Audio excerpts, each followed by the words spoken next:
विकास की गर्लफ्रेंड कौन सी है? विकास बहुत होशियार व्यक्ति था। विकास एक सिंगर भी था। विकास ने कविता को पसंद किया था और जल्द ही विकास ने डेटिंग करना शुरू कर दिया था। एक दिन विकास ने कविता को फोन किया। कविता ने विकास को अपने घर आने को कहा। जब विकास कविता के घर पहुंचा तो विकास ने देखा कि कविता के जैसी और एक लड़की है। विकास उन्हें देखकर कुछ टाइम के लिए शॉर्ट हो गया था। उसे समझ में नहीं आ रहा था कि इनमें से कविता कौन सी है। विकास ने जब उनसे पूछा कि तुम दोनों में से कविता कौन है, तो उन्होंने जवाब दिया, हम दोनों भी कविता है। क्या आप अनुमान लगा सकते हैं कि विकास की कविता कौन सी है? 1 नंबर वाली कविता है या 2 नंबर वाली कविता है?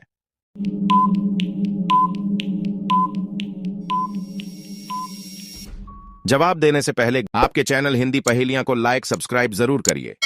विकास की कविता 1 नंबर वाली है, क्योंकि अगर आप 1 नंबर वाली के हाथ पर ध्यान से देखोगे तो उसके हाथ पर एक टैटू है जो विकास के कविता के हाथ पर था। इसका मतलब विकास की कविता वही है। 4 पिशाचों का एक परिवार था। उनमें एक दिन बड़ी लड़ाई हुई थी और वो सभी अपने कमरों में चले गए। कुछ टाइम बाद सबसे बड़े पिशाच ने शिकायत की कि उसका खून चोरी हो गया है। बड़े पिशाच ने घर के सभी परिवार से पूछताछ की। घर के पिशाचों ने साफ इनकार कर दिया कि हमने तुम्हारा खून नहीं चुराया है।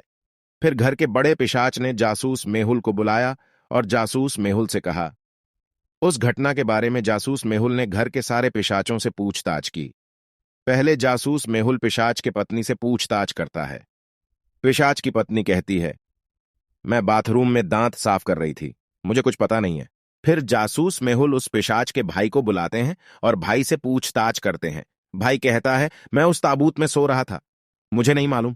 फिर जासूस मेहुल पिशाच के बेटे को बुलाते हैं और उससे पूछताछ करते पिशाच का बेटा कहता है, मैं वीडियो गेम खेल रहा था, मुझे कुछ भी पता नहीं है। क्या आप इन्हें देखने के बाद और उनके बयानों को सुनने के बाद अनुमान लगा सकते हैं कि पिशाच का खून किसने चुराया होगा? पत्नी ने चुराया होगा, या भाई ने चुराया होगा, या बेटे ने चुराया होगा?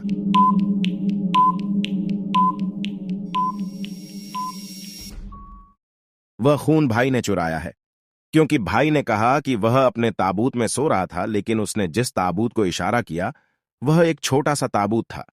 वह इसमें फिट नहीं हो पाएगा। उसने खून चुरा लिया।